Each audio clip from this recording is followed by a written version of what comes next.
Ya. Ketika Ruslan Buton mengeluarkan statement pidatonya, apa itu bisa dikatakan makar? Saya bilang, pemimpin yang dewasa itu adalah pemimpin kalau yang mendengarkan kritik, dia kemudian akan menjadikannya bahan introspeksi. Entah itu kritik yang membangun maupun yang menjatuhkan sekalipun, kan bermanfaat semua, Tat. Tapi kalau pemimpin yang tidak dewasa, mendengar kritik lalu menyiapkan serangan balasan, dianggap penghinaan, dan menyiapkan buzzer dan fans clubnya.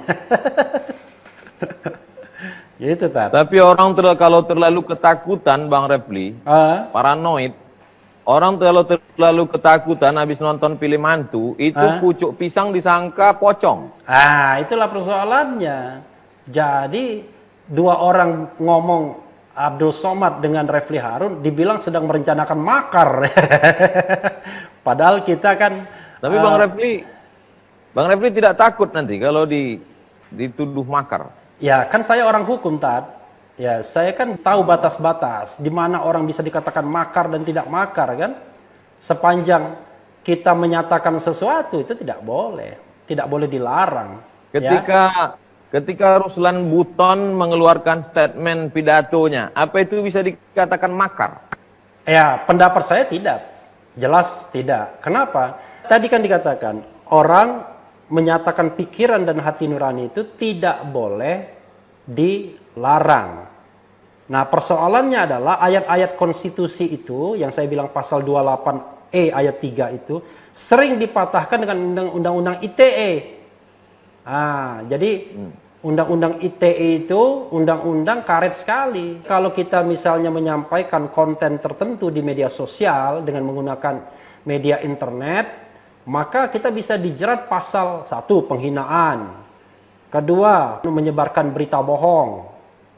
Jadi itu yang menyebabkan kemudian atau menyebarkan kebencian. Jadi 3, kebencian, penghinaan, dan penyebaran berita bohong. Dan itu karet sekali, Tat. Persoalan kita kadang-kadang kita tunduk melihat undang-undang tapi tidak tunduk pada konstitusi sebagai hukum tertinggi.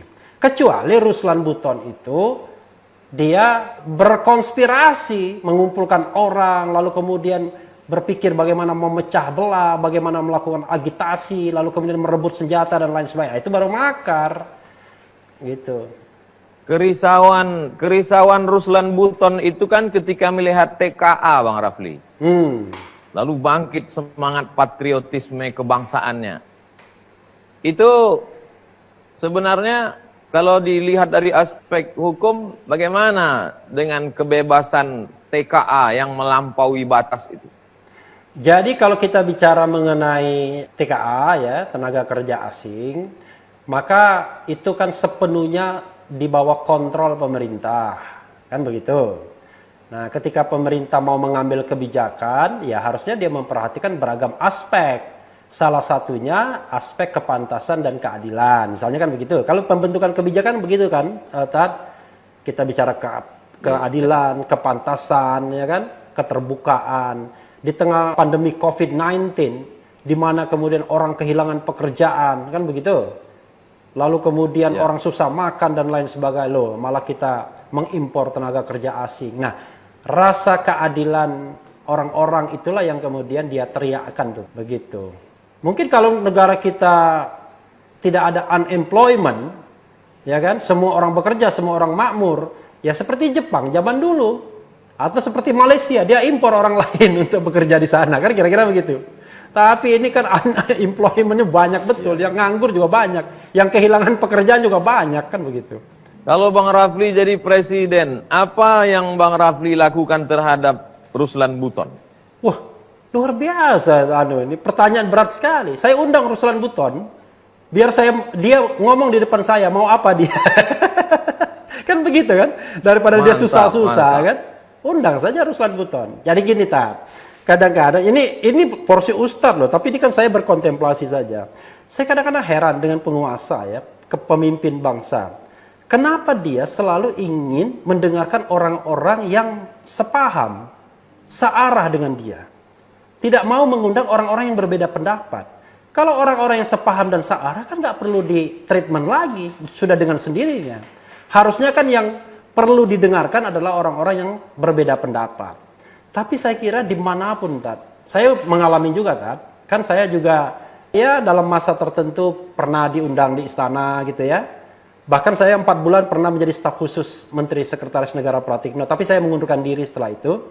Saya merasakan betul, kalau pendapat kita sama, teman. Kan begitu? Kalau pendapat kita berbeda, dalam tanda kutip, lawan. Kira-kira begitu, Tat. Ya. Makanya saya bilang memang gak gampang jadi pemimpin ini ternyata.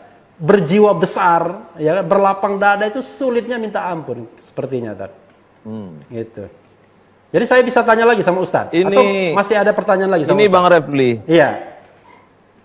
Sekarang ini kalau kita buka media, iya, hampir setiap hari itu saya dapat postingan tentang anti PKI, ketakutan bangkit PKI, segala macam.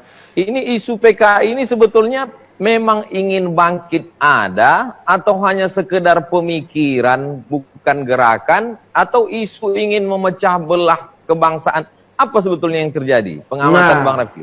Kalau ini agak berat saya menjawabnya, tapi saya ingin menjawab lah. Izinkanlah ya Pak netizen sekalian menjawab. Kita ini sekarang ini sedang dijebak dalam politik bipolarisasi.